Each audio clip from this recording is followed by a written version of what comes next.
네, 오늘 이제 세 번째 팟캐스트인데 오늘 주제는 이제 멘탈에 대해서 얘기를 나눠볼 겁니다. 그래서 오늘도 재밌게 얘기를 한번 나눠보고 각자의 생각을 들을 수 있으면 좋겠습니다. 네. 네, 오늘도 날씨 추운데 와주셔서 감사합니다. 초대해 주셔서 감사합니다. 네, 연말인데 다들 이제 외롭지 않게 잘 보내고 계신지. 네, 저는 너무 외롭지 않고 너무 행복하고요. 감사합니다. 얼굴만 봐도 행복하고 좋게. 네, 저는 얼마 전에 다시 만나게 됐습니다. 지금 헤어졌다에 원래 헤어졌다 만났다 하기 때문에 이렇게 헤어졌다고 슬퍼하거나 위로해주면 안 되는데 그러니까 괜히 나 또 한번 전화해가지고 괜찮냐. 그때 당시에 너무 우울했지만 그래도 이제 연말을 이렇게 외롭지 않게 보낼 수 있게 됐다. 그런 말이 떠오르네요. 네, 구관이 영관이.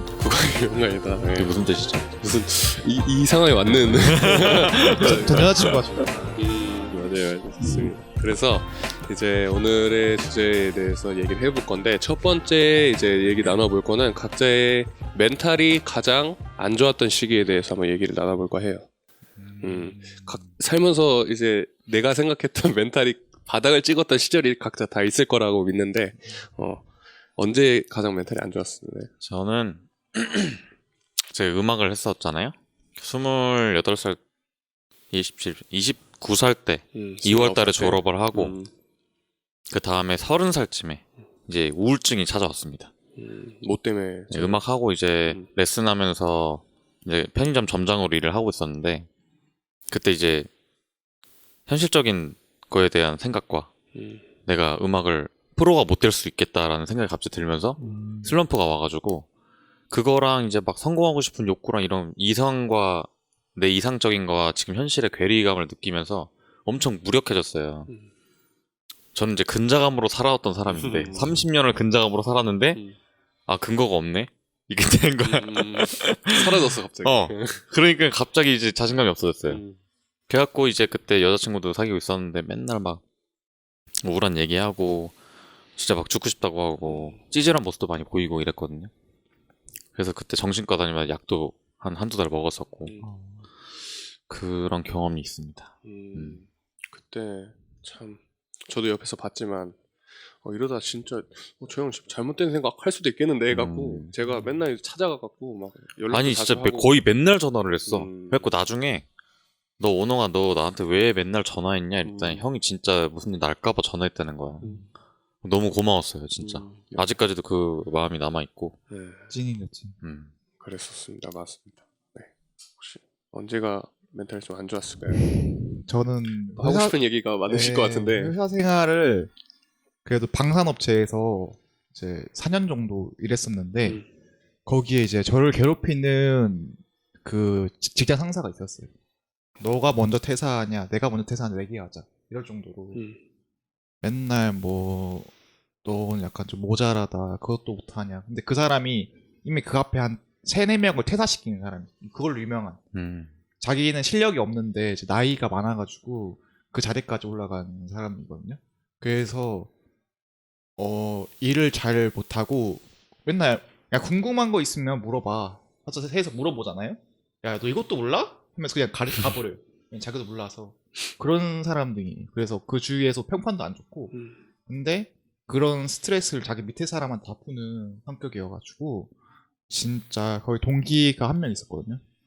그 친구랑 저랑 정말 막 너무 인격 모독적인 얘기도 너무 많이 하고 너 진짜 완전 군대에서 갈구는 건 아무것도 아니고 진짜 막 너 돌 떨어진 놈이다 막 이렇게 하면서 진짜 갈궈서 진짜 막 샤워하면서 울고 회사 기숙사에서 그 친구랑 진짜 힘들다 진짜 그냥 다 포기하고 그만하고 싶다 이렇게까지 살아야 될까 할 정도로 하루 12시간 일하면서 그때 한 230만 원 정도 받았거든요.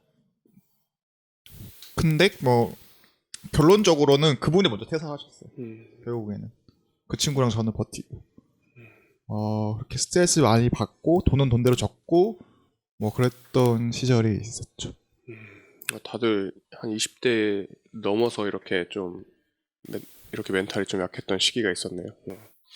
이제 저 같은 경우는 이제 10대 때 한번 크게 왔었고 그다음에 20대 때 크게 이렇게 2번 왔었는데 10대 때는 아무래도 그 체대 입시 하다가 발목이 탁 돌아가 버려 갖고 제가 운동 준비했던 기간이 아예 다 없어져 무용지물이 돼버렸을 때, 그때 이제 고등학교 졸업 거의 졸업 무렵이었는데, 그때 진짜 처음으로 와 이게 뭐지? 약간 나락에 떨어지는 그 기분?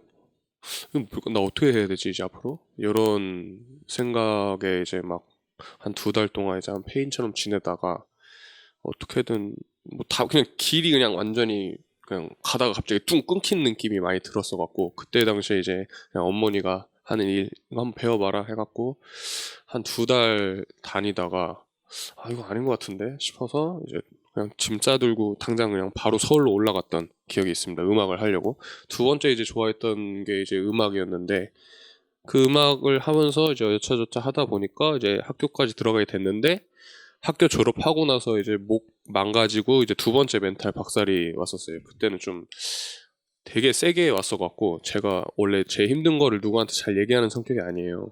주변에 굳이 얘기하는 성격이 아니에요. 아픔은 기쁨도 나누면 2배가 되고 아픔도 나누면 2배가 된다, 약간 이런 마인드라, 아픔은 혼자서 간직하고 없애자 이런 마인드인데, 그때 당시 처음으로 혼자서 술을 먹고 엄마한테 전화를 했던 것 같아요. 아 너무 힘들다 처음으로. 그러니까 엄마도 이제 깜짝 놀란 거죠. 얘가 이런 얘기를 할 애가 아닌데 전화해서 이런 얘기를 하니까. 그래서 이제 그때 정말 학교 졸업하고 나서 1년 25에 이제 졸업을 했는데, 25 그 1년 동안 계속 페인으로 살았던 기억이 있어요. 진짜 맨날 술 먹고 뭐 밤에는 안 자고 낮에 자고 막 운동 전혀 안 하고 이래서, 그때 이제 제 멘탈이 가장 바닥을 찍었던 기억이 납니다. 혹시 형님은? 뭐 다 아무런 얘기밖에 없어가지고. 한 20대 중반 때 고백 공격을 한번 한 적이 있어요. 근데 그때는 연애 경험이 별로 없을 때라서 아니 충분히 나한테 호감이 있구나 생각을 했었는데 처였어요. 그리고 그때 좀 많이 깨졌습니다. 이성 관계에서의 멘탈이 좀 누구나 한 번쯤은. 이게 다 갖고 있는 거. 그거야 성장한 거. 맞아요. 근데 고백 공격 안 하는 사람은 없는 것 같아요, 남자들은. 한 번쯤은.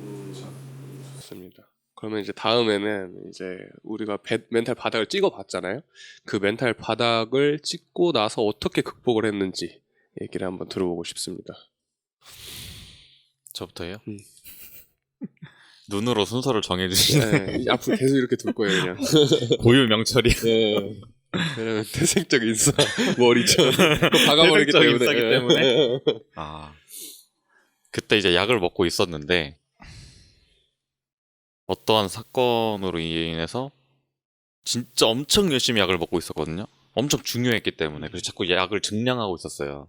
처음에는 쬐까만 거 하나 먹으라 그랬다가 그 다음에는 그게 한 알이 됐고 반알 먹었었는데, 그 다음에 용량이 큰 걸 하나를 먹으라 그러더라고. 이게 늘고 있었어. 나도 안 먹으면 완전 죽을 것 같은 그 공황장애도 있었고 불안장애가 있어서 심장이 계속 두근거려요. 당장 막 죽을 것 같아. 그래서 엄청 열심히 챙겨 먹고 있었는데 그때 갑자기 어디 가야 돼가지고 약을 못 챙긴 거야. 밤에 갑자기 갔었어야 됐어. 그러니까 그 상황이 되니까 약을 안 먹고 약효가 지났잖아요 이제. 근데 우울증 약을 먹으면 어떻게 되냐면은 기분이 있잖아요. 이 저점 있고 고점 있잖아요. 이게 우울증 약을 먹으면은 이렇게 돼요. 더 떨어지진 않아요. 여기서는 떨어지진 않아. 하지만 올라가질 않아. 기분이. 그래서 여기서 왔다 갔다 하는 거야. 그러니까 나는 그거 약을 먹을 때 모든 사람들이 나한테 나중에 내가 물어보니까 나는 한 번도 안 웃었대. 근데 내가 그거를 그때 알았어. 얘기하고 있다가 웃은 거야 내가. 나 지금 웃었지? 그러니까 그때 내가 이 약 먹는 거 한 번도 안 웃었구나. 그리고 당장 약을 끊어야겠다. 우리가 희망을 보고 사는 거잖아요 사람은. 근데 그 약을 먹으면은 죽진 않게 해주지만 희망이 없어지는 거랑 똑같다고 느꼈어요. 그래서 약을 당장 끊어야겠다. 그래서 그 다음날부터 엄청 힘들었는데 그러다 보니까 저절로 회복이 됐어요. 그리고 제가 그때 회사 생활을 하고 있었는데 유통인들이 일을 하고 있었는데 회사에서 자꾸 인정을 받고 있었어요. 신입사원으로 들어갔는데 인정도 많이 받고 해서 점점 자기 효능감을 느끼면서 다시 극복을 했던 것 같고, 결국에는 나중에 왜 그랬냐 생각해보니까 내가 뭐 모자란 게 없었어. 여자친구도 있었고 그리고 가족도 화목했고 건강하고 돈도 벌고 있고 적지만 결국에 내가 왜 그랬을까 나중에 생각을 해보니까 자가당착에 빠졌구나. 내가 나를 괴롭혀서 그냥 그런 거구나 이런 생각이 그때 들어가지고 그때 메타니가 팍 올라간 것 같아. 그 계기로 인해서 나를 평가하는 능력이나 내가 잘하려고 하는 거를 거기에 다다르려면 어떻게 해야 되는지 이런 것도 그 이후에 이제 뭐 퇴사하고 보험 영업 시작해서 지금은 멘탈이 세진 상태로 시작해서 그런 건지 잘 되고 있지만은 아무튼 저는 그때가 굉장히 인생의 터닝 포인트였어요. 제가 옆에서 봤을 때는 학교 생활 때 멘탈이 강력했다가 떨어졌다 다시 올라간 것처럼 보였거든요. 그러면은 학교 다닐 때는 멘탈이 좀 좋아 보였어요. 그 계기는 뭘까요? 강했었을 때의 멘탈이 왜 좋았냐고요? 학교 다녔을 학교 다닐 때 때 왜 내가 봤을 좋았냐고? 때는 옆에서 봤을 때는 그때는 강해 보였는데 후에 떨어졌다가 다시 올라간 전 실시간으로 봤거든요. 그거를. 그래서 학교 때는 왜 약간 멘탈이 강해 보였을까요? 그때는 멘탈이 강했다라는 개념보다는 지금 생각해보면 그냥 거기에 미쳐 있으니까 아무것도 안 보였던 것 같아. 안 돼도 그냥 어차피 나는 이 목표를 향해서 가고 있고 이거를 해야만 하니까 지금 내 생각을 안 하는 거예요. 그냥 내가 여기 있든 여기 있든 이게 중요한 게 아니야. 내 목표는 여기야. 여기에 다다라야지만 행복한 거라고 생각을 하니까 이 전 단계까지만 있어도 나는 이제 계속 상관이 없죠. 내가 여기 있든 여기 있든 상관이 없는 거. 신경 자체가 그냥 뭐 그게 중요하지도 않고 그때 뭐 여자도 안 사귀었었고 뭐 여자친구 있긴 했지만 뭐 그게 가장 중요했어요. 그냥 내가 가수로서 성공해야 된다는 그런 일념 때문에 뭐 워낙 술 담배도 안 하고 하긴 하지만 노는 것도 1도 관심 없고 게임도 안 했고 그냥 연습실에 경비 아저씨 올 때까지 맨날 있었잖아. 그렇게 했던 것 같아요. 근데 옆 사람들이 봤을 때는 무슨 일이 있어도 이제 멘탈이 안 흔들린다고 느꼈을 수 있을 것 같긴 하네. 지금 생각해보면. 근데 뭔가 미쳐있을 때는 그런 것 같고 약간 첨언을 하자면 저는 이런 가치관이 있는데 내가 지금 잡생각이 나잖아요. 뭐 그 멘탈이 좋든 안 좋든 이런 게 중요한 게 아니라 잡생각이 난다는 자체가 내가 할 일을 제대로 안 하고 있다. 전 이게 판단 기준이 됐거든요. 옛날부터. 그래도 내가 지금 열심히 하고 이러면은 몰두해 있잖아요, 뭔가에. 그러면 딴 생각이 안 나요. 그렇지 않나? 아니, 최근에 제가 그 자기관리론이라는 책을 봤는데 우울증을 극복하는 방법이 한 가지 일에 몰두하는 거더라고요. 근데 그대로 하고 계신 것 같아가지고 항상 잡념이 들 때는 뭐 예를 들어 뭐 여자친구 사귀는데 너무 걔한테 빠졌다든지 아니면은 뭐 내가 하는 거를 이제 자신감이 없어져서 안 하게 되면서 딴 생각을 자꾸 한다든가. 예를 들어 학창시절 때 공부하기 싫으면은 괜히 막 게임하고 냉장고 한번 열어보고 그러잖아. 맞아요. 똑같아. 그 집중이 안 되면은 그냥 잡생각이 나는 거예요. 근데 그걸 진짜 해야지만 된다 이런 생각하면은 여자친구랑 싸우고 예를 들어 어쩌라고 꺼져. 나 이거 할 건데. 이렇게 생각이 들고. 가족이 뭐 엄마랑 트러블 있어 예를 들어. 그래도 답답하다. 그래서 나가서 그냥 내가 할 거 하고. 그게 중요해지지가 않는 거지. 저랑은 조금 달랐던 게 이제 그냥 내가 미쳐 있으면은 그런 거 별로 안 신경 쓴다고 하잖아요. 거기서의 중요한 기준은 내가 올바르게 가고 있냐 안 가고 있냐를 아는 인식을 하는 게 중요한 것 같아요. 형은 이제 올바르게 가고 있다고 생각했기 때문에 뭐 조금 못하든 그냥 신경 안 써 했을 텐데 저 같은 경우는 이게 올바르게 가고 있는 건가라는 그게 흔들릴 때부터 그때부터 이제 신념이 좀 꺾이고 그때부터 불안불안하면서 주변 얘기에 흔들리고 이랬던 것 같아요. 그래서 그때 당시에도 이제 멘탈이 많이 안 좋았죠 저는. 그래서 주변 얘기에 많이 흔들렸던 것 같습니다. 그래서 자기의 좀 심지가 있었던 것 같네요. 그때 제가 얘기 들어보니까 심지라고 봐도 되고 고집이라고 봐도 되고 어떤 중심이 딱 있었던 것 같습니다. 다음엔 이제 어떻게 멘탈을 좀 극복하게 됐는지. 그때 당시는 저는 그때 당시 멘탈이 너무 안 좋아서 저는 안 좋은 방법이긴 한데 자해 같은 저는 그래서 문신을 많이 했어요. 그래서 보면 한쪽 팔에 다 문신이 있거든요.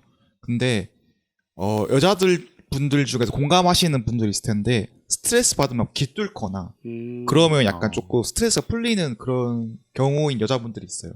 근데 저도 그때 당시 너무 스트레스 많이 받고 하다 보니까 문신하는 걸로 자기 몸에 고통을 주는 걸로 풀었던 것 같아요. 그래서 문신 하나하나 크게 있는 게 너무 힘들면 가서 문신하고 그러면 아무 생각이 안 나거든요. 여기 너무 고통스럽고 아프니까 뭐 어떻게 뭐 고민이나 이런 게 아무 생각이 안 나요. 뭐 집중 아닌 집중을 했던 거죠. 그래서 문신을 많이 했던 이유가 자해 아닌 자해를 했던 것 같습니다. 그나마 근데 지금은 헬스란 너무 좋은 거 알게 되니까 스트레스 많이 받아요. 그러면 이 스트레스를 그대로 헬스장에 들고 와서 그대로 무게 더 잘 쳐줘. 스트레스 많이 받을수록 이것도 어떻게 보면 몸을 힘들게 하는 자해, 셀프 자해인 거잖아요. 힘들고 괴롭게 하는. 근데 몸은 더 좋아지니까 오히려 더 좋은 헬스는 건강한 자해. 그래서 그때 미리 헬스를 알았으면 더 문신 같은 거 안 했을 텐데. 아, 그쵸. 그때 당시에는 문신으로 스트레스 풀었던 것 같아요. 근데 그러면 그거는 극복한 건 아니고 지나간 거예요? 해소를 한 거죠. 그렇게. 그 스트레스를- 당시를 버틴 거예요, 네, 그냥? 그걸로 해소를 해버리고 아, 그냥 버텼던 거죠. 근데 지금은 오히려 헬스라는 걸 알게 돼서 몸을 괴롭히면서 건강할 수 있구나. 점점 더 건강해지는구나. 오히려 스트레스 더 많이 받으면 더 고중량을 때릴 수 있어요. 오히려 시간이 지나면 스트레스 좀 줄어들잖아요. 오히려 스트레스 그대로 들고 와가지고 헬스장으로 그대로 무게칩니다. 그러면 헬스를 통해서 좀 멘탈이 단단해지는. 네, 오히려 스트레스 받으면 진짜 빨리 끝나고 헬스장 가야지. 다 음, 늦었다. 빨리 끝나고 너무 열받아. 빨리 끝나고 헬스장 가야지. 이렇게 된 거 같아요. 이거 저랑 거의 좀 비슷한데 헬스가 이제 좀 멘탈에 이렇게 좀 도움이 되는 경우가 왜 그러냐면 이제 저희가 살면서 뭐 그렇게 중량에 노출될 일이 헬스장이나 뭐 특수 무거운 거를 짊어지고 다니는 직업군 외에는 그렇게 크게 없잖아요. 그런데 이제 우리가 무거운 거를 계속 이렇게 몸에 노출시키게 되면 뇌에서 이제 비상사태 이러면서 명령을 내려요. 하지 말라고. 그럼 비상사태, 이게 빨간불이 딱 들어오는 거지. 근데 내가 내 몸을 계속 빨간불을 노출을 시키면은 이제 빨간불에 어느 정도 적응이 되겠죠? 그러면 이제 웬만한 빨간불, 예를 들면 뭐 이렇게 수현 씨랑 명철이 형이 이렇게 둘이 싸워. 그러니까 만약에 저랑 형이랑 싸워. 실제로 이렇게 싸우는 것보다 말로도 싸울 수가 있잖아요. 이런 상황도 이제 빨간불이라고 인식을 할 수 있는데 내가 그 헬스를 통해서 빨간불을 계속 노출시켰기 때문에 이제 좀 어느 정도 내성이 생긴 거야. 그래서 이제 그런 내성이 생기니까 빨간불까지 안 가고 이제 노란불에서 멈추게 되고 이렇게 된다고 하더라고요. 그러니까 그 위험 상황이 이제 웬만한 위험 상황에서는 빨간불까지 안 가. 노란불까지 가고 여기서 그냥 해결하고 멈춰져. 이렇게 된다고 하더라고요. 그래서 저도 이제 좀 거의 비슷합니다. 헬스나 운동을 통해서 멘탈이 좀 단단해졌는데 제 이야기 바로 이어서 하면은 저는 이제 안 좋았을 때 친구 추천을 통해서 주짓수를 했어요. 주짓수 하면서 이제 좀 땀도 흘리고 하다 보니까 이제 조금 스트레스도 많이 풀리면서 이제 몸도 좀 좋아지고 근육도 붙고 이러니까 자신감도 생기고 됐는데 이제 자신감을 이렇게 생기게 되는 과정에서 저는 첫 번째 잘했던 게 운동이었고 두 번째가 노래였어요. 근데 운동을 하다가 안 됐고 노래하다 또 안 된 거예요. 아씨 뭐하지? 좆됐다 진짜. 나 이제 할 거 없는데, 잘하는 거 없는데 이제. 결국 다시 운동 첫 번째로 다시 돌아가게 되더라고요. 그래서 아씨 역시 좋아하는 거 해야 되는구나 하고 좋아하는 거 하면서 진행을 하게 됐는데 그때부터는 이제 좀 음악을 처음에 시작했던 그런 마음가짐보다는 조금 더 단단했던 것 같아요. 왜냐면 두 번의 실패를 겪다 보니까 야 이거는 이제 내가 그냥 설렁설렁 마인드로 하면은 이제 죽도 박도 안 되겠다. 그래서 이제 운동을 했을 때는 어느 정도 좀 계획을 짜면서 진짜 죽기 살기로 했던 것 같아요. 진짜 막 주짓수도 열심히 하고 그리고 이제 헬스도 뭐 오래 하진 않았지만 헬스 시작할 때도 아 이거 진짜 내가 계속 진짜 꾸준히 어디 뭐 하는데 토달지 말고 하다 보니까 점점 이제 멘탈이 단단해지고 지금 이제 자존감도 많이 올라서서 이제 뭔가를 말하는 데 주저함도 없어지고 그렇게 된 것 같습니다. 그래서 저도 운동의 덕을 좀 많이 봤다 라고 볼 수 있겠네요. 저는 보통 사람들이 그 친한 사람들한테는 보통 얘기하기가 좀 그렇잖아요. 내가 뭐 멘탈이 흔들렸을 때 걱정하니까. 그래서 저는 그 인스타에 글을 많이 올렸던 것 같아요. 힘들 때 오히려. 근데 그게 눈물 흘린다. 맞아요. 근데 그게 이제 뭐 다른 사람들 봤을 때 뭐 힐링하라고 올리는 게 아니고 내가 힘드니까 나한테 그러니까 어떻게라도 표현은 하고 싶은데 주변 사람들한테 표현은 못 하고 그러니까 은연중에 그렇게 풀었던 것 같은데 거기에 이제 공감해 주시는 분들이 만약에 있으시면 괜히 들어주는 것 같더라고요 제 얘기를. 그래서 그런 식으로 저는 풀었던 것 같아요. 듣는 사람들을 통해서 얘기를 통해서 좀 뭐 어떻게 해서든 뭐 몸짓으로든 아니면 글이로든 말로든 표현은 해야 되는데 저는 성격상 혼자 삭히긴 했는데 그렇게 글로서는 그래도 뭔가 은유적으로 표현하지 않았나. 멘탈을 좀 보시면 글로 써요. 문학적 표현으로 역시 예술가는 다른 것 같습니다. 근데 그냥 이제 질문 하나 하자면 네. 원홍이한테도 얘기를 했었는데 저는 이제 운동 안 하잖아요.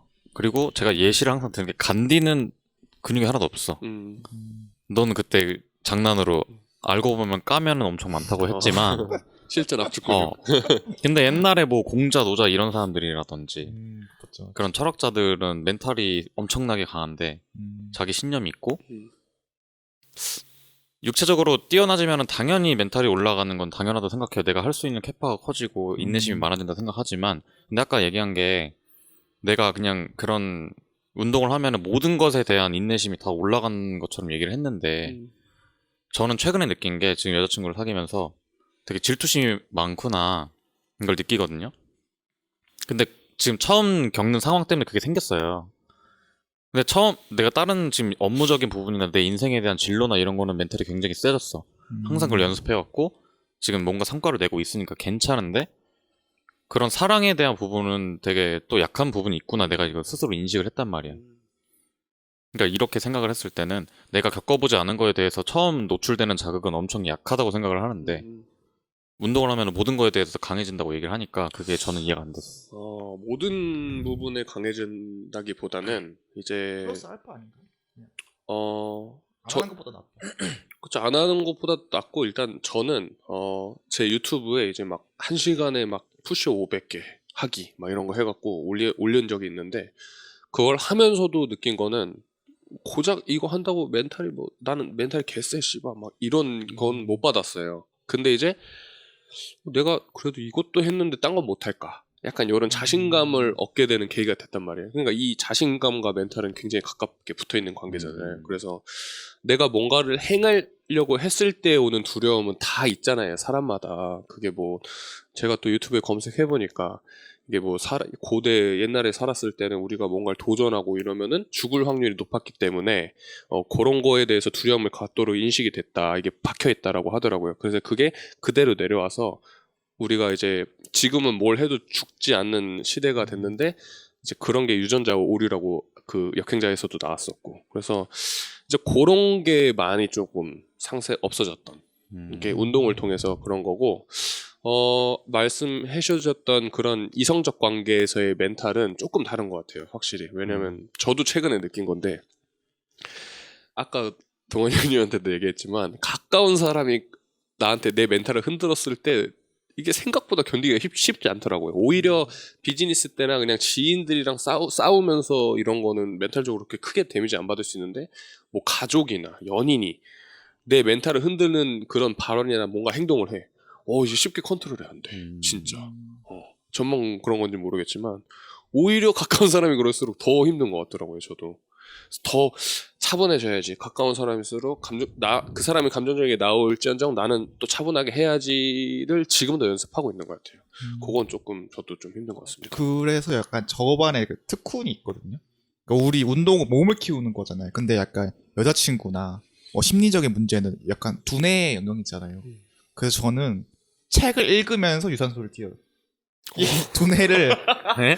책을 읽으면서 아마 다른 사람들은 막 신나는 EDM 들으면서 막 유산소 막 타고 그러잖아요. 근데 저는 밀리의 서재라고 듣는 책이 있어요. 밀리의 서재 하면서 그러니까 두뇌의 근력도 키우면서 진짜 내 근력을 키우는 거죠. 이거는 1타입인 거예요. 얼마나 진행하셨어요, 기간은? 운동할 때마다 항상 그래요. 계속? 사이클 하면 사이클 항상 운동하기 전에 20분 웜업 해야 되잖아요. 그래야 더 헬스 잘 되니까. 실제로 효과가 두 개 다 키워지는 효과가 있던가요? 저는 많이 했어요. 연애 같은 거는 아무래도 심리학적인 게 크다고 생각하거든요. 그거 들으면서 연애가 꼭 여자한테 차였거나 힘들 때는 꼭 그 정답이 심리학적인 연애 책에 있잖아요. 아무래도 안 듣는 것보단 나은 거 확실하잖아요. 그런 그나 연애에 대한 고민이 있다. 그럼 연애에 대한 책을 들으면서 이제 유산소 합니다. 그럼 내 근력 키우면서 몸의 근력을 키우면서 1타 2피로 돌리는 거죠. 멀티플레이가 상당하시네요. 저는 아직 그 정도 경지까지는 조금 힘들 것 같아요. 물론 무게 칠 때는 저도 클럽 음악이나 신나는 거 들어요. 무게 치면서 독서하면 그 미친놈. 유산소 때만. 네, 유산소 때만. 좋습니다. 근데 아까 이제 원홍 씨가 얘기했던 것처럼 그 저는 본능을 이해하는 게 되게 중요하구나 이거를 역행자 보고 깨달았는데 일단 처음에 내가 문제가 있다는 걸 인식하는 게 첫 번째잖아요, 모든 게. 그리고 문제가 있다는 걸 인식했으니 이거 어떻게 해결해야 될지를 알아야 되는데 방법을 모르면 또 이제 발전이 없잖아요. 근데 해결을 안 해도 뭔가 확실하게 이게 이것 때문이구나 하면은 뭔가 마음이 많이 편해지더라고요, 저는. 근데 지금 우리가 멘탈 얘기를 하는 거니까 이게 우리가 두려움을 느끼는 거는 미지의 세계가 펼쳐질 때 제일 힘들다고 생각하거든요. 그 눈에 안 보일 때 이걸 언제까지 이 고통을 견뎌야 되지? 이럴 때 가장 못 버티는 것처럼 이제 알았으니까 어떻게 해야 되지라고 하면은 훨씬 마음이 편해지더라고요. 근데 그거를 빨리 파악하는 게 또 멘탈에 도움이 되는 거 아닐까. 근데 그 진화심리학도 저도 되게 좋아하는데 아까 그 질투 얘기를 했잖아요. 그게 책을 많이 읽는 다른 친구가 있어서 이제 얘기하다가 야, 나 근데 이런 상황인데 이거 왜 그런지 모르겠다. 막 유튜브도 찾아보고 막 구글 검색도 해보고 개인적으로 그냥 머릿속으로 막 생각도 해보고 막 철학적인 것도 찾아보고 했는데 도저히 답이 안 나오는 거 내가 이걸로 왜 힘든지를 모르겠어. 근데 이제 생각해보니까 그러니까 여자친구한테 질투가 나는 거는 제가 여자친구의 전 남친을 질투를 해가지고 지금 이렇게 힘들었던 거거든요, 그게. 근데 뭐 커플링 끼고 있는 사진 본다던가 뭐 이게 너무 싫은 거야, 나는 그게. 근데 이거 다른 사람들은 뭐 그건 상관없는데 뭐 이런 사람도 있어. 근데 나는 왜 이러지라는 생각과 이걸 얘기하면 되게 찌질해진다는 생각? 그리고 걔는 아무 잘못도 안 했어, 솔직히. 물론 잘못이라면은 내 입장에서는 그걸 왜 나한테 보여주냐, 보게 했냐. 근데 이미 지나간 일이니까 어쩔 수도 없고 걔를 사랑한 것도 아닌 것 같아. 그러니까 머릿속으로는 다 알겠는데 가슴이 이게 안 돼. 너무 빡치는 거야. 자꾸 생각이 나니까 그 괴로운 거예요. 그리고 제일 행복한 순간에 그 생각이 나요. 엄청 이제 사랑이 뭐 폭발을 한다던가 그럴 상황에 전 남친한테도 이랬던 거 아닐까? 막 비교하게 돼, 저절로. 그러니까 되게 찌질하다고 혼자 생각도 하는데 이게 왜 그럴지 막 이게 해결이 안 되니까 그 친구한테 물어보면은 걔가 얘기를 해준 건데 그거는 본능적인 영역이다. 얘기를 딱 진단을 내리는 거야. 왜 그러냐라고 했더니 우리가 옛날에는 전쟁터에 나가거나 먹잇감을 구하러 원시시대 때 나갔어.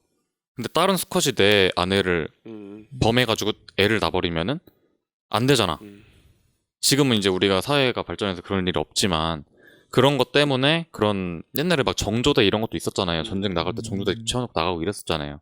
그런 것도 다 그래서 개발이 된 거 아니야. 근데 나는 이제 그런 본능이 센 사람이라고 얘기를 하더라고요. 그 친구 말로는. 그래서 근데 그 얘기 들으니까 그것밖에 해결이 안 되니까 받아들였지. 나는 그런구나. 그래서 그런 뭔가 본능을 이해하고 내가 왜 이렇게 생각하는지 그걸 받아들인 건 되게 중요한 것 같아요. 저 이제 영업하거나 그 힘든 시기 있을 때 우리가 클루지 얘기 나왔었잖아요, 강좌에서. 저 클루지 책도 읽었거든요. 근데 그거 읽고서 내가 게으름이 올라오거나 두렵거나 뭔가 새로운 도전을 망설이거나 이럴 때 이건 클로즈야. 내가 왜 이렇게 두려워하지? 아무것도 안 했는데? 그리고 그거를 극복하면 무조건 나한테 좋은 걸 나 아는데 왜 가슴이 안 움직일까? 똑같이 지금 여자친구가 얘기했던 것처럼 그런 생각을 했을 때는 이거 클루지구나. 그냥 내가 본능적으로 올라오는 거구나. 그걸 인식만 해도 되게 괜찮은 거구나 이렇게 생각이 들더라고. 혹시 클로지가 모르는 분들이 계십니까? 간단하게. 그러니까 본능적으로 올라오는 내 유전자에 내재되어 있는, 제가 이해하기로는 그런 본능이 올라오는 거를 클루지이다. 안 좋은 생각이라고 생각을 하는 거죠. 말하자면 뭐 거기 예시가 나오는데 우리가 어두운 동굴을 들어가려고 하면 무섭잖아요. 아무것도 없고. 근데 왜 무서워하냐? 거기 뭐 동물이 살 수도 있고 이런 저절로 그런 생각이 나잖아. 근데 옛날에는 진짜 거기 들어갔다가 잘못하면 호랑이가 나와서 잡아먹거나 곰한테 찢기거나 이럴 수 있잖아. 근데 그렇게 살아남은 사람들만 우리가 지금 후손이 된 거잖아요. 사실 겁쟁이들이 살아남았다 이렇게 생각을 하는 거라고 하더라고. 그래서 그런 것들을 다 클루지다. 그리고 뭐 곤충을 봤을 때 우리가 징그럽다고 느끼는 것도 그 개 중에는 독이 있는 곤충이나 동물들이 있잖아요. 그래서 우리가 뱀 같은 거 보면 무서워하고 이런 이유가 우리가 이기잖아. 솔직히 독사 그냥 발로 밟으면 죽잖아. 하지만 무서워하는 게 다 그런 이유 때문이라고 하더라고. 근데 그게 현대 사회에서는 새로운 우리가 도전을 하거나 이럴 때 이제 그쪽 뭔가 뇌 회로가 막히는 거지. 클루지 때문에 딱 올라오면 나 이거 못할 것 같은데 하다 실패하면 어떡하지? 그 안정을 찾게 되고 그러면서 이제 직장 다녀야지. 도전 사업 안 해야지. 공무원이 그런 생각으로 가는 거 아닐까. 옛날에 박혀있던 유전자의 기억이 현대 사회에는 맞지 않은, 그러니까 유전자의 그쵸. 오류라고도 표현이 되죠. 맞아요, 경제에서는. 네. 그런 걸 이제 클루지라고 하고 있죠. 맞아요. 그래서 얘기 들어보니까 그것도 중요한 것 같아요. 자기 자신을 파악하니까 메타인지를 좀 하면은 이제 내가 내 자신을 파악을 했으니까 이제 나 이런 유형의 사람이었구나. 거기서 오는 자신감에서 멘탈이 강화되는 것도 확실히 맞아요. 있는 것 같습니다. 맞아요. 내 수준 파악이 되는 맞아. 내가 나를 모르는데 어떻게 얘기를 또 할 수도 있는 거고. 내가 나를 알아야지 내 셀프 브랜딩도 할 수 있고 말도 자신 있게 할 수 있는 건데. 네. 그래서 멘탈 강화에 자기 자신을 이렇게 아는 것도 중요한 것 같습니다. 오늘 상당히 목소리를 깔고 말씀하시네요. 제가 감기 걸려갖고 지금 크게 얘기를 너무 못해요. 가오잡으니까 좀 그래가지고. 목을 이제 크게 쓰면 이제 가래 끄는 소리 다 들어가갖고 이제 시청자 저 또 악플 받아요 그러면은. 그러면서 멘탈이 강해지는 거다. 악플을 받아서 멘탈이 강해지는. 오늘 아주 이 주제 때문에 일부러 감기 걸리신 것처럼. 이거 말 나온 김에 얘기해야겠네요. 제가 이제 최근에 이제 인스타에서 제가 최근에 올린 그 보디빌딩 주짓수 사범이 얘기한 보디빌딩이라는 주제 리스트를 했는데 제가 좀 자극적으로 얘기를 하긴 했어요. 좀 잘라갖고 이렇게. 그러니까 보디빌딩은 사실 내 근육을 키우기 위해 내 몸을 파괴시키는 행위다. 보디빌딩은 그 큰 근육을 키우는 거는 사실 그렇게 뇌에서 봤을 때는 불필요한 행위이다. 왜냐면 칼로리를 많이 잡아먹지. 연비도 이제 키우게 되면 연비도 안 좋아지지. 근데 지방을 축적해두면은 많은 칼로리를 또 저장할 수도 있고, 그렇기 때문에 이제 뇌에서 봤을 때는 지방을 더 이렇게 하고 있는 것이 유리하다 생존에. 하지만 지금은 이제 아니잖아요. 아까 이클루즈 얘기했던 것처럼 지금은 식량이 너무 많으니까 지방을 많이 쌓게 되면 오히려 더 건강에 안 좋아지고, 그러니까 보디빌딩 해라 이렇게 올렸는데 네가 뭔데 보디빌딩을 얘기하냐, 근육이 왜 쓸모가 없냐, 너는 그렇게 운동해도 안 커진다, 뭐 이런 별의별 악플이 막 다 달렸어요. 제가 그래갖고 근데 옛날에 멘탈 같았으면은 아마 그 영상 바로 내리고 그냥 제 새 채널 삭제했을 텐데, 나는 진짜 그 생각을 믿고 있고 나는 거짓이 아니고 팩트만 얘기는 했는데 뭐지 해갖고 지금은 이제 그렇게 크게 데미지는 없지만, 만약에 멘탈에 안 좋은 사람이 그런 현상을 겪었을 때 왜 안 좋은 극단적 선택을 하는지는 이해는 됐어요. 거기까지 생각했어요. 왜냐면 저는 멘탈이 안 좋았던 시기도 있었으니까 이해가 되는 거죠. 제가 멘탈이 다 좋기만 했었다면 아마 왜 악플 따위로 자살을 하지? 병신들인가? 이렇게 생각했을 텐데 저도 이제 안 좋았던 시기가 있다 보니까 악플러들은 근절을 해야겠다 진짜, 이런 생각이 들었습니다. 클루지가 강한 분들이에요. 근데 악플은 물론 너무 당연한 것 같아요. 왜냐하면 그 잘난 BTS도 얼마나 잘생기고 좋은 일 하는데 싫어하는 사람은 누구나 있잖아요. 그 예쁜 아이유도 싫어하는 사람이 있는데 맞아요. 근데 내가 뭐라고 당연히 나도 싫어하는 사람이 있다고 생각하니까 좀 괜찮아지더라고. 오정우 씨도 너무 상처 안 받았으면 좋겠어. 네, 감사합니다. 전혀 안 받는 것 같은데요? 아주 그냥 안면몰수야. 너무 좋아. 계속 어그로 좀 끌렸으면 좋겠어. 철판이어가지고 얼굴이 별로 그런 거 없어. 좋습니다. 댓글도 익명이라 더 데미지 큰 것 같긴 해. 오히려 이거 누구야? 약간 그런. 저한테 달린 악플들은 다 익명이에요. 다 본계정들. 당당하게 까는 거네. 다 막 근육 막 이만하시고 막 이제 뭐 아무튼 어그로가 그렇게 끌렸지만 이제 멘탈이 세기 때문에 큰 데미지는 없었다. 그렇습니다. 자, 그럼 다음으로 얘기를 나눠보면은 이제 멘탈이 안 좋으면 왜 안 되는가? 멘탈은 그럼 왜 좋아야 되는가? 이 두 가지에 대해서 한번 얘기를 나눠보고 싶습니다. 저는 이제 제가 먼저 얘기를 해보자면 멘탈이 안 좋았을 때 진짜 그러니까 멘탈이 안 좋으면 안 되는 이유는 뭐냐면 이게 내려갈 때 너무 끝없이 내려가는 것 같아요. 그러니까 안 좋은 일이 없을 수는 없잖아요. 살다 보면은 안 좋은 일이 무조건 필수 불가결적으로 생기는데 멘탈이 안 좋으면 추락을 찍을 때 진짜 약간 그 원웨이로 이렇게 계속 떨어지는 것 같아요. 진짜 내 주식창 마냥 계속 이렇게 떨어지는 것 같아갖고 이게 이해 잘 된다. 회복이 안 되더라고요. 무슨 말인지 알겠다. 아니 회복이 안 되더라고요. 진짜 제가 이제 그 25살 때 멘탈 안 좋으면서 뭐 이제 몸도 돼지가 되고 이러니까 우울한 생각이 자동으로 막 들면서 누가 나한테 뭐 예를 들어서 악플을 썼다고 칩시다. 그러면은 25살 저였으면은 아마 그것만 계속 생각나갖고 밤에 잠도 안 오고 계속 이렇게 꼬리를 물면서 떨어졌을 거 아니야. 아, 왜 나한테 저런 댓글을 달았을까? 그때 그래 내가 보니까 내가 생각해보니까 내가 잘못했네.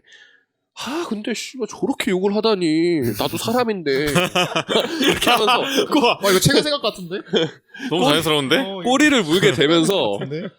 그래 내가 죽을 놈이지 막 이러면서 계속 이게 안 좋은 생각 하다가 결국 또 밤낮이 바뀌는 이런 패턴이었던 것 같아요. 그러니까 그러면 이제 밤낮 패턴이 바뀌니까 건강이 안 좋아지고 이게 악순환의 고리를 계속 하게 되는 것 같아서 멘탈을 일단 무조건 올려야 된다고 생각을 하고 그리고 멘탈이 올렸을 때는 진짜 반대로 그냥 안 좋은 일이 있었을 때 퉁 내려갔다가 그래 씨발 실수할 수 있지 다시 올라가자 올라가자 화이팅 반등하자 약간 이것처럼 올라가자 그래서 그렇게 수렁텅이에 빠지는 게 깊지 않은 것 같아요. 멘탈이 좋아지니까 쳤다가도 다시 이제 금방 올라가고 쳤다가 다시 올라가고 이렇게 됐던 것 같아요. 그러니까 이 구간이 이제 점점 빨라지는 거죠. 그러니까 뭔가 다른 일을 해냠에 있어서 딜레이도 많이 없어지고 그리고 많은 생각을 안 하게 되는 것 같아요. 그러니까 이 사람이 나를 어떻게 보지라는 걸 많이 생각 안 하는 것 같아요.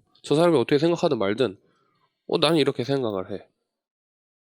왜냐면 내 생각이라니까. 그러니까 자신감이 이제 있으니까 멘탈이 강하니까. 그래서 오히려 이제 좀 얘기하는 거에 주저함이 없어지니까 다른 사람들이랑 교육 관계도 좋아지고 이렇게 되니까 일하는 데에서도 매끄럽게 잘 됐던 것 같습니다. 그래서 좀 멘탈이 좋았던 것 같고요. 멘탈이 좋아지니까 이제 그 생활을 하는 데에 있어서 이제 탁탁탁 뭔가 정리도 잘 되죠. 내가 이 시간대는 뭐 해야 돼. 이 시간대는 이거 하고 탁탁탁 정리도 잘 되고 이러니까 또 거기서 내가 이 일과를 지켰네. 오늘 하루도 또 이걸 지켰구나 해서 또 내 멘탈이 좀 플러스 요소가 점점 이렇게 쌓이게 되니까 또 선순환. 이건 반대로 완전 선순환이 되니까 이거는 너무 좋다. 그래서 멘탈을 무조건 좋게 잘 키워야겠다라고 생각이 들었습니다.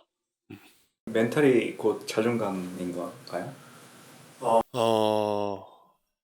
뭔가 유기적으로 다 연관이 돼 있는 것 같아요. 멘탈은 말과도 연관이 있는 것 같고, 멘탈이 좋으면은 이제 인간관계도 또 연관이 돼 있는 것 같고, 자존감도 많이 올라가는 것 같고, 뭔가 하나 딱 찝긴 그런데, 유기적으로 좀 다 관련이 돼 있는 것 같습니다. 제가 생각했을 때.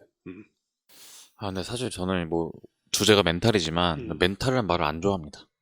쓰지도 않고 솔직하게 말하자면은 무슨 뜻이냐면 거기에다 나를 맞추는 것 같아요. 뭔가 예를 들면 예를 들어 나 지금 멘탈 좋아 안 좋아 흑백 논리처럼 이렇게 돼버리는 게 싫고 살다 보니까 이제 마음대로 안 되는 일도 많고 뭐 노력해도 안 될 때도 있었고 노력 안 했는데도 잘 될 때도 있고 근데 그간의 경험이 쌓여서 기회가 왔을 때는 술술 풀리는 경우도 있고 뭐 이렇게 다양하게 살아가게 되는데 저는 이제 33살 이제 34이 되지만 34살밖에 안 됐는데도 그렇게 인생이 내 맘대로 되는 건 아니구나.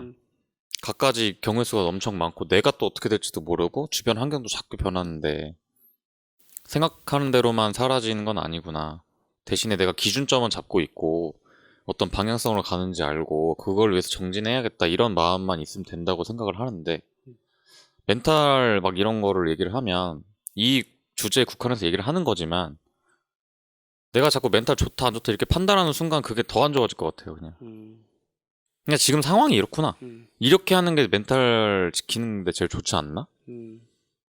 뭐 여자친구를 열심히 사랑했는데 안 될 수도 있고 하는 일을 열심히 노력했는데도 갑자기 경쟁자가 그때 하필이면 엄청나게 강한 녀석이 나와서 내가 못할 수도 있는 거고 갑자기 모든 준비를 다 해놨는데 예를 들어 수능을 봐. 근데 당일날 독감에 걸렸네? 자고 일어나니까 열이 막 38도가 나. 못 보는 거잖아요. 그럼 멘탈이 안 좋아져? 이렇게 되나? 그 내년에 다시 봐야겠다. 이렇게 생각하면 되게 편해지고 멘탈 관리할 필요도 없는데 아 내가 그냥 오늘 운이 안 좋았구나. 근데 인생이 오늘 끝나는 게 아니니까 다음에 또 해야지? 이러면은 그 상관이 없잖아. 근데 뭔가 하나하나 있을 때마다 그런 판단을 하면은 너무 일희일비하게 되고 왜 이걸 제가 이렇게 잘하냐면 제 일희일비의 대명사였거든요 제가. 아주 일희일비를 잘했어요 제가. 거의 강의를 할 수 있을 정도로 잘했는데 거의 조울중 수준으로. 아침에 만나면 기분 좋았다가 저녁에 만나면 형 왜 그래요? 이런 얘기를 난 엄청 많이 들었단 말이야. 근데 이유가 되게 그때 중요하게 생각했던 게 잘 안 되면 그랬어요. 노래를 중요하게 생각했을 때 내가 연습을 막 했는데도 막 음이 안 올라가거나 원하는 테크닉이 안 되면 멘탈이 안 좋아지고 기분 안 좋아지고 뭐 다 좋았는데 여자친구랑 갑자기 싸우면 기분 안 좋아지고 그럴 수 있다고 생각을 못 했어요 그때는. 근데 이제 경험이 쌓이다 보니까 좀 그런 건 있는 것 같고 근데 경험을 다 하고 태어나는 게 아니니까 우리가 모든 걸 다 처음 겪는 게 다 생기잖아요. 저 지금도 있지만 저도 뭐 결혼도 하고 애도 낳고 뭐 아빠로서 뭔가 그런 일이 생길 거고 남편으로서 아니면 가장으로서 아니면 앞으로 커리어로서 우리 엄마 아빠 돌아가실 거 아니야. 그런 상황들은 다 처음 겪는 거잖아요. 근데 그럴 때마다 그걸 맨날 슬퍼하고 막 너무 그러면은 어떻게 살아? 근데 어느 정도는 받아들이고 사람 인생이라 이런 거구나. 그렇게 생각하는 마인드가 있으면 굳이 멘탈이 좋다 안 좋다 이런 걸 판단하기보다 제가 봤을 때는 그건 약간 초월자의 마인드인 것 같아요. 그러니까 약간 예를 들면 MBTI를 예를 들어보자. 우리가 이제 사람 성향 같은 특성이잖아요. MBTI가. 근데 그냥 MBTI가 뭔지 모르고 그냥 이렇게 잘 살아가고 있는 사람인 것처럼 MBTI를 알면 어느 정도 특성을 좀 파악할 수 있는 좀 재밌는 약간 요소이잖아요. MBTI가. 멘탈도 약간 그런 것 같아요. 내가 멘탈이 언제 좋고 언제 나쁜지 어느 정도 그냥 확인 정도 할 수 있으면은 이제 뭐 안 좋았을 때 내가 지금 안 좋다는 걸 인지가 가능하니까 거기서 이제 어떻게 하면 벗어날 수 있지. 멘탈이 좋았을 때는 내가 지금 멘탈이 좋구나. 앞으로 이렇게 좀 해야겠다. 이런 지표가 되는 약간 힌트 정도는 되지 않을까. 그래서 멘탈의 좋음과 나쁨 정도는 약간 알아두면은 저는 개인적으로 좀 좋다고 생각을 합니다. 그래서 멘탈이 저는 이제 막 그런 얘기도 있잖아요. 유튜브에 가짜 사나이인가 어디서 나왔던 것 같은데 몸보다 멘탈이라 그랬나 거기서? 뭐 그러니까 제일 중요한 건 몸은 껍데기일 뿐 중요한 건 뭐 정신이다 멘탈이다 뭐 이런 얘기 했는데 저는 거기에 대해서 굉장히 좀 동의하는 편이었어요. 그러니까 몸이 좋은데 멘탈도 좋으면 너무 좋죠. 근데 이제 몸이 좋으면 멘탈이 좋을 확률도 높고 근데 몸이 굳이 안 좋아도 멘탈 좋은 사람 아까 그 공자인가? 네, 그런 사람들 간디 얘기했던 것처럼 뭐 몸이 그렇게 필수적이라고 생각은 하진 않아요. 그래서 멘탈은 이제 몸이랑 좀 별개라고 보는데, 아무래도 좀 근데 중요한 것 같긴 합니다. 저는 개인적으로 멘탈은. 그럼 내가 지금 어떤 상태인지 판단하는 건 중요하다고 생각한다는 거죠? 그죠. 그러니까 나의 멘탈이 지금 어떤 상황인지. 결국 메타인지가 중요하다는 얘기네. 그쵸. 메타인지가 중요하죠. 근데 멘탈 예를 들어 판단을 해. 근데 멘탈이 좋아져서 이제 좀 센 사람은 그런 거 판단이 되겠지. 그쵸. 근데 멘탈이 안 좋은 사람은 판단이 안 돼요. 맞아요. 안 좋아. 나는 역시 멘탈이 안 좋아. 이렇게 되는 게 멘탈 안 좋은 사람들이기 때문에 맞아. 그런 사람들한테는 오히려 안 좋은 것 같아. 그럼 말 나온 김에 그런 사람들한테는 그러면 어떻게 해야지 좀 좋아질 수 있을까요? 저도 이제 약한 부분이 있을 거 아니에요. 처음 겪는 상황이 오고 힘들면 지금까지 제 경험으로는 내가 여기를 강화시켜야겠다. 이렇게 생각이 들었어요. 어떻게? 강화시키는 방법은 뭐가 있을까 생각해보니까 많이 당해야 돼. 그거밖에 답이 없어요. 아니 성공하는 방법 다 알잖아요. 저도 보험 설계사로서 여기에서 1% 들고 싶고 막 한 달에 몇 천만 원씩 벌고 싶고 하는데 저도 솔직히 방법 다 알아요. 잠 줄이고 고객한테 한 번이라도 더 전화하고 의미 없는 전화라도 해. 인사라도 해. 전화번호 저장되는 사람 다 연락해. 하루에 50명씩 전화를 해. 그리고 돌아다니면서 얼굴 찍고 다녀. 좋은 척해. 힘들어도 힘든 티 안 내고 항상 열정맨으로 보이고. 그거 알지 않아요? 보험 안 해도 알죠? 알죠. 그렇게 하면 잘 될 것 같죠? 그렇게 하냐고. 안 하잖아. 그러니까 못 되는 거잖아. 이런 거 똑같이. 멘탈 세지는 법 다 알아. 운동해. 사람 많이 만나. 책 많이 읽어. 내가 힘든 부분 받아들여. 근데 그게 잘 안 되니까 본능이 올라서 못 하는 거 아니야. 맞아. 그래서 결론은 경험을 많이 쌓아야 되는데 내가 멘탈이 약할수록 내가 경험이 부족하다. 이것도 한번 체크해 볼 필요가 있고. 근데 저는 다양한 경험이 있는 게 제 장점 중에 하나인데 저는 안 해본 알바가 없고 한 번도 용돈 받은 적 없다. 이렇게 하고 살아서 받은 적은 있어요. 있는데 거의 대부분 받지 않았어요. 95% 이상은 안 받았다 생각해요. 학비도 그 음악할 때는 학자금 대출로 다 받아서 살았었고 그때 필요한 거 있으면 다 알바해서 했었고 20대 내내 알바하면서 살았기 때문에 그래서 모든 걸 필요한 거로 자급자족하면서 살았는데 그 간에 많은 사람을 만나고 많은 책을 읽었었고 얘기를 많이 했었고 혼자 상념에도 많이 빠졌었고 뭔가 나는 물질적인 거보다는 그 내면적인 거를 채우려고 노력을 많이 했어요. 지금 보험 영업을 시작하면서 그게 되게 도움 많이 되기도 하고 새로운 사람 만나면은 할 얘기가 되게 많아요 저는. 왜냐면 뭐 하다못해 알바를 다 해봤으니까 그런 얘기로 물꼬를 틀 수도 있는 거고 경험이 많으니까 웬만한 사람들이 겪었던 고통을 나도 겪어봤어. 그러니까는 얘기하면 통하고 저도 우울증 겪기 전에는 우울증 왜 걸림? 진짜 멘탈 계약하네 이랬는데 해보니까 그런 말이 안 나와. 나도 너무 힘들고 죽고 싶었기 때문에 그 다음에는 이제 찾아보니까 우울증 겪었었거나 지금 그런 사람 있는 사람이 되게 많았었어. 원래 알던 사이였는데도 저는 제 얘기를 먼저 많이 하잖아요. 나 사실 이때 좀 힘들어서 이렇게 됐었어. 그랬더니 근데 사실 나도 지금 그래요. 이렇게 말이 나오면서 갑자기 확 친해지는 거야. 그러면서 이제 힘든 사람들 보면 지금은 참 지금 많이 고생이겠다. 내가 뭘 좀 도와줄 수 있을까 이렇게 생각이 저절로 나거든요. 근데 이런 걸 하나하나 다 겪으면서 이제 경험이 많아졌다고 느끼고 그러니까 멘탈 저절로 좋아진 것 같아요. 근데 이것도 다양한 경험과 고통을 제가 겪었기 때문에 이렇게 된 거고 지금 머리숱이 별로 없거든요 점점. 이게 다 그런 결과예요 이게. 이게 많습니다. 충분하신데요. 네, 많습니다. 되게 더 많았어요. 탈모 갤러리에 가면 난리 나요 이렇게 하면. 죄송합니다. 그런 의미는 아니고 박제. 이거만 자르지 말고 또 탈모 갤 이것도 보세요. 요것만 잘라야겠다. 이거만 잘라서 또 릴스 올리려고. 기만한다고 또. 기만자. 아무튼 힘든 사람들한테 해주고 싶은 한마디 정리하자면 당해라. 많이 당해라. 그러면 저절로 강해진다. 근데 그 시간을 포기하지만 않으면 되는 것 같아. 많이 당하면 당할수록 오히려 더 멘탈이 강해지는. 네, 제가 뭐 대단한 사람은 아니지만 저는 개인적인 경험으로 봤을 땐 힘들어하는 사람 있으면 그냥 원래 그런 거야. 이렇게 얘기해 줄 것 같아. 좋습니다. 저도 하나 있는데 사람이 여유가 있으면 멘탈이 세져요. 맞아. 특히 여유일까요? 문제적인 거. 특히 그것도 같아요. 돈이 없는데 돈이 없는데 뭐 오늘 약속 잡아야 돼. 멘탈 흔들리잖아. 너무 진짜 현실적이다. 그것도 그렇고 뭐 여자도 주변에 연락하는 여자가 많아. 또 나를 좋다고 하는 사람 많으면 굳이 멘탈이 흔들릴 필요도 없고. 그러니까 저는 뭐 명철님이 말씀하신 것처럼 그것도 사실 멘탈을 강화시키는 방법인데 너무나 자연스럽게 너무나 쉽게 하는 방법은 내가 너무 풍족하고 여유로우면 자연스럽게 멘탈은 너무 강해지고. 그 단어 뭐였지? 우리 풍요. 맞다. 풍요롭다. 풍요롭네? 약간 이런 얘기 많이 했거든요. 역시 맞습니다. 그 의사분 러셀 TV에 나온 맞아요. 꼭 보세요. 네.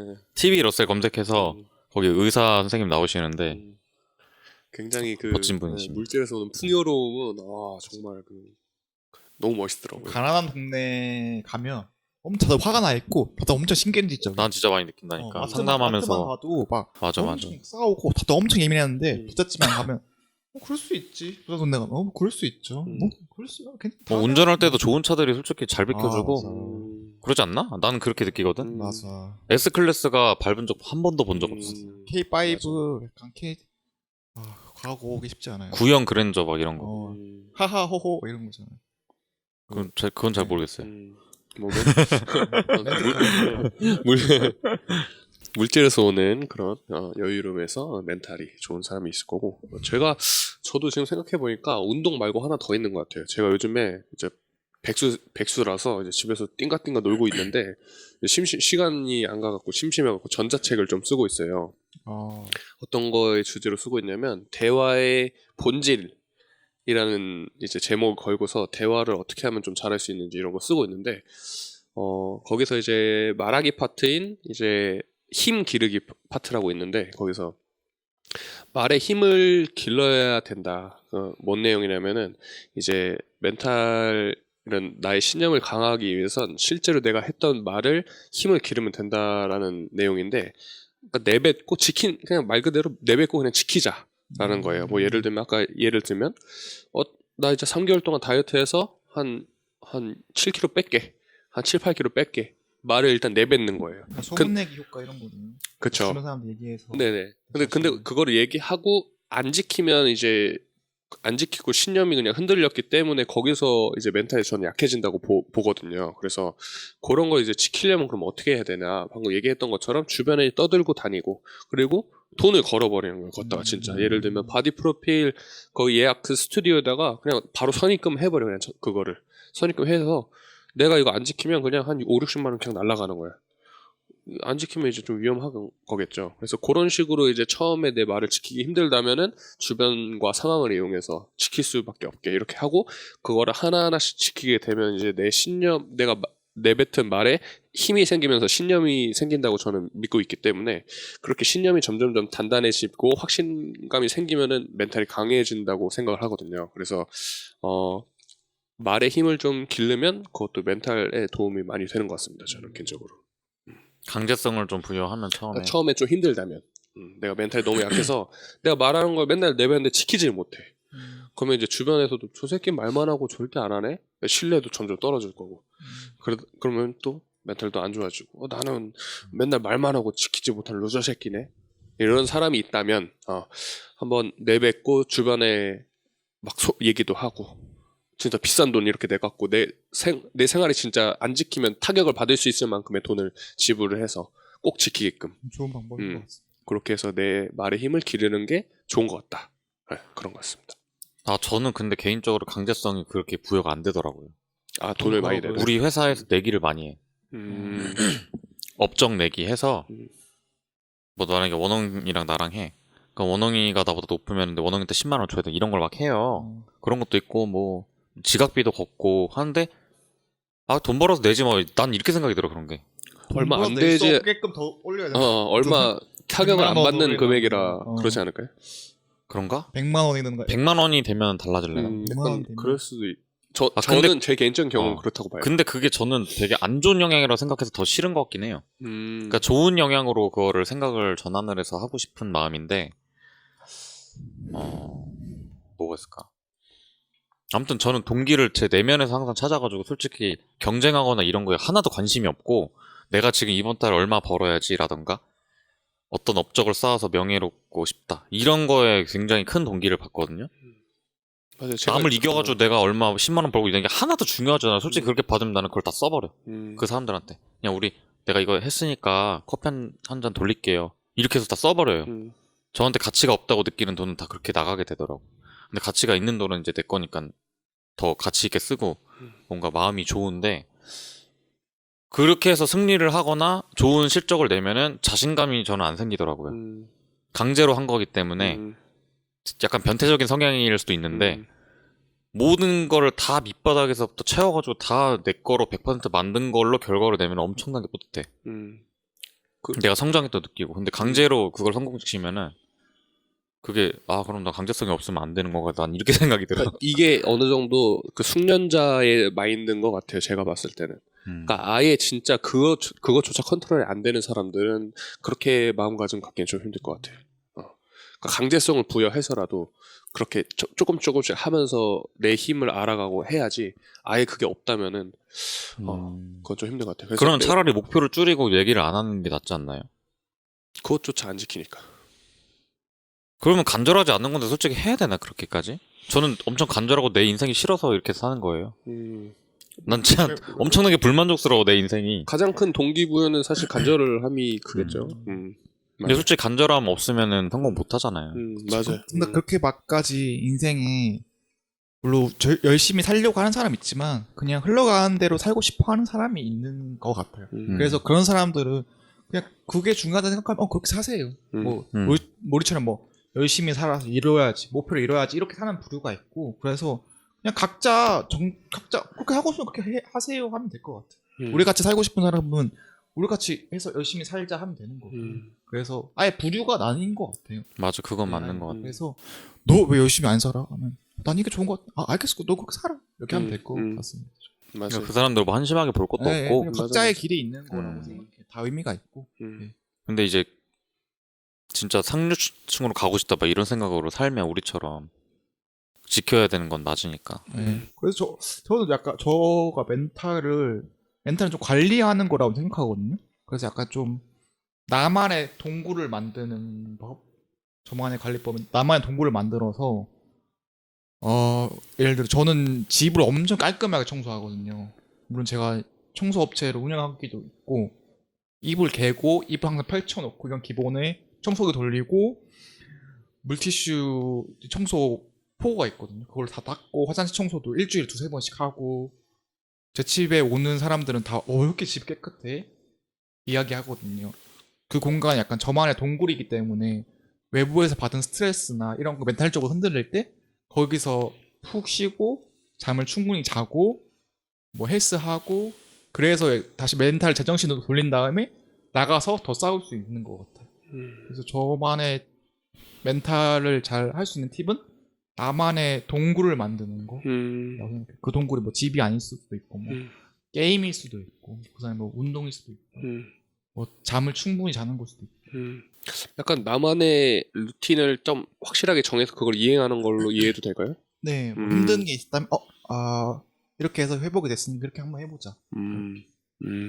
이 얘기 듣다 보니까 생각이 난 건데 저는 지금 그 생각 정리하는 걸 엄청 연습을 많이 했구나 내가 이렇게 생각이 들어요. 뭐냐면 머리가 복잡하면 일단 전 쓰거든요. 좋은 습관이에요. 쓰고 눈에 보이게 만들어 놓은 다음에 공책을 펴. 그러니까 내가 막 예를 들어 불안해 지금 뭐 못할 것 같아 영업을. 나 1,000만 원 뭐 넘게 못 벌 것 같다. 이러면은 그럼 내가 성공할 수밖에 없는 이유. 성공할 수 없는 이유. 나눠서 이렇게 써봐. 성공할 수밖에 없는 이유에 좋은 게 엄청 많이 나오겠지. 나는 뭐 예를 들어 언변이 좋다. 뭐 외모가 뛰어나다. 뭐 상담 스킬이 좋다. 뭐 이렇게 다 많이 써. 성공할 수 없는 이유 하니까 안 나와. 사실은. 그럼 이제 거기서 클로즈네? 이렇게 되는 거야.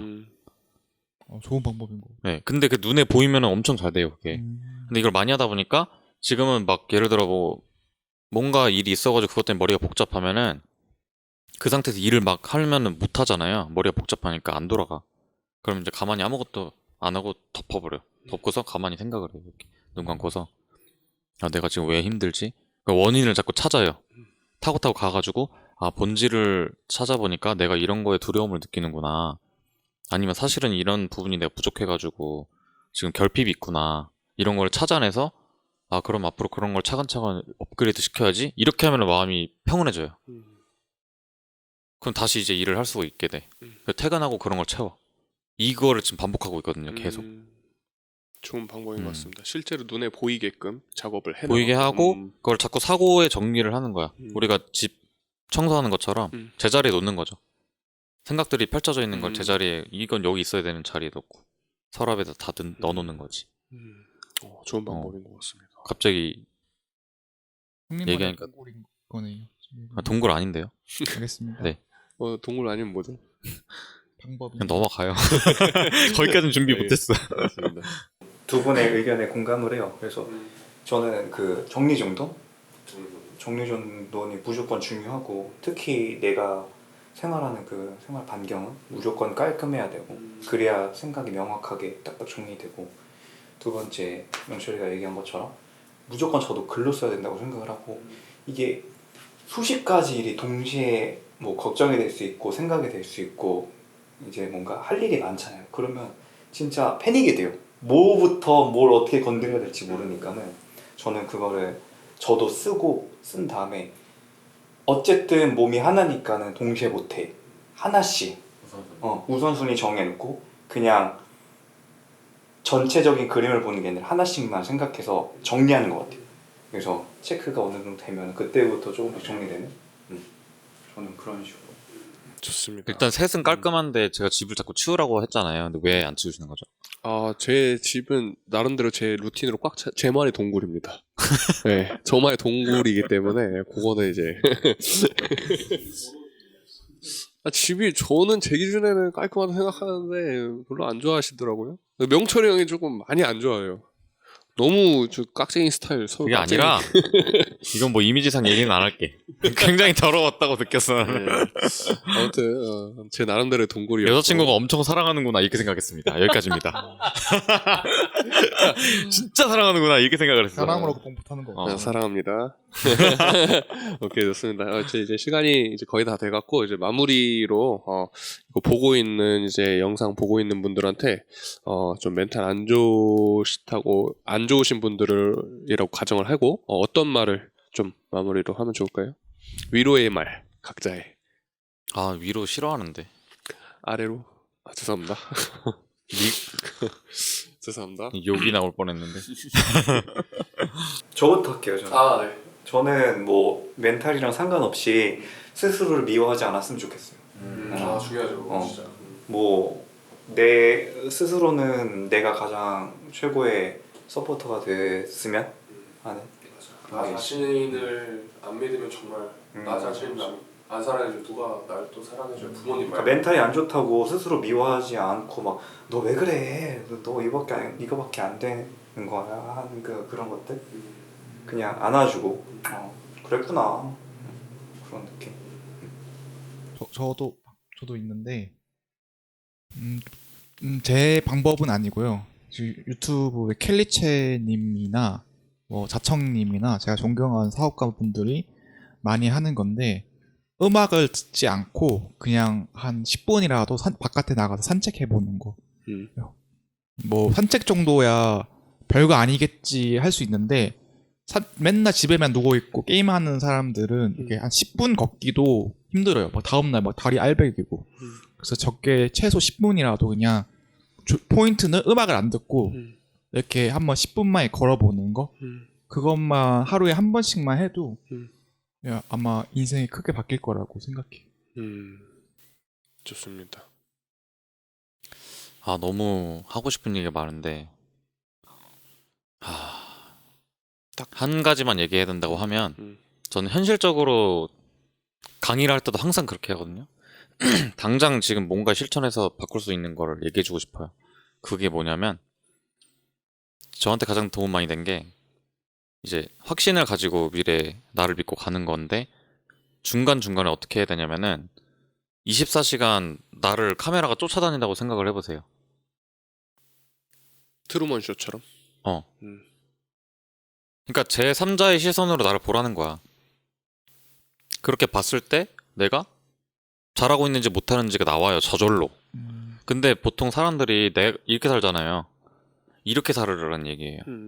이렇게 살면은 내가 게을러져서 누워있는지 힘들어서 누워있는 건지 그런 것도 보이고 뭐가 부족한지 다 보이고 그러면 내가 안 되는 이유가 이해가 돼. 저렇게 사니까 당연히 체력이 안 좋으니까 멘탈이 안 좋지 바보야. 그럼 운동을 해야겠네. 해결책이 저절로 나옵니다. 그래서 이거 멘탈이 약한 사람 메타인지가 약한 거밖에 안 되거든요. 메타인지가 좋으면 당연히 해결책을 저절로 생각해서 그냥 하기 때문에 멘탈이 좋아요. 근데 그게 안 보여서 멘탈이 안 좋은 거예요. 희망이 없으니까. 희망을 보고 싶으면 내가 지금 어떤 상태인지 파악하는 게 제일 중요하니까 제3자의 눈으로 나를 봐라. 좋은 방법인 거. 게으르게 살 수가 없고. 그게 어디서 봤는데 무슨 제3의 눈이었나? 뭐 여기 이렇게 눈이 있다고 보고 여기서 이렇게 나를 쳐다보는 그 3인칭으로 이렇게. 그거 내가 얘기한 건데. 그거 형이 얘기한 건가? 다시 정리해서 얘기할게. 이게 핵심은 맞는데 전 그렇게 생각을 한 게 예를 들어 5년 뒤에 성공한 내가 와서 걔가 나를 보고 있다고 생각을 하는 거야. 성공한 내가 와서 보고 있다고. 근데 나는 나한테 거짓말 못 치잖아요. 우리 부모님이고 뭐고 모든 사람한테 거짓말 칠 수도 있겠지. 근데 나는 나를 못 속이잖아. 근데 그런 내가 와서 나한테 나를 보면서 조언을 해준다고 생각을 해봐. 너 지금 잘하고 있어. 뭐 그렇게 하면 안 돼. 아니면 이 방법보단 이게 좋아라고 저절로 하면은 엄청 객관적이어지면서 좋은 아이디어가 많이 떠올랐어요. 저는. 5년 뒤 그러니까 성공한 내가 와서 나한테 조언을 해준다면 어떻게 말을 해줄 것인가. 어느 정도 상상력이 좀 필요한 그런. 그런 거 생각하지 말고 그냥 하세요. 뭐 내가 능력이 있네 없네 자꾸 판단하지 말라고 그냥 해. 굉장히 좀 현실적인 아주 좋은 방법이었습니다. 저는 뭐 아까도 얘기했지만 사실 그 말에 힘을 기르자예요. 그러니까 말한 거 지키자. 진짜 간단한 것부터 뭐 예를 들어 내가 오늘 저녁은 짜장면을 먹겠어. 근데 갑자기 짬뽕이 맛있어 보여. 짬뽕 먹어야겠다. 말한 걸 안 지키지 말고 오늘 내가 저녁 짜장면 먹기로 했으면 짜장면 먹는 것부터. 그러니까 진짜 간단하게. 예를 들어 나 아침에 일어나갖고 오늘은 바로 핸드폰 켜지 말고 잠깐 앉았다가 컴퓨터를 켜거나 핸드폰을 보자.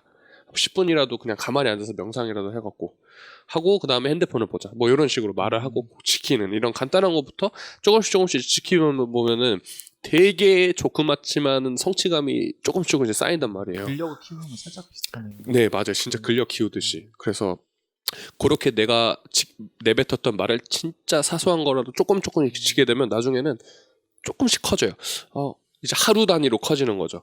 내가 내일은 내가 이런 걸 계획했으니까 아침엔 이거, 점심엔 이거, 저녁에 이거 한번 해보자.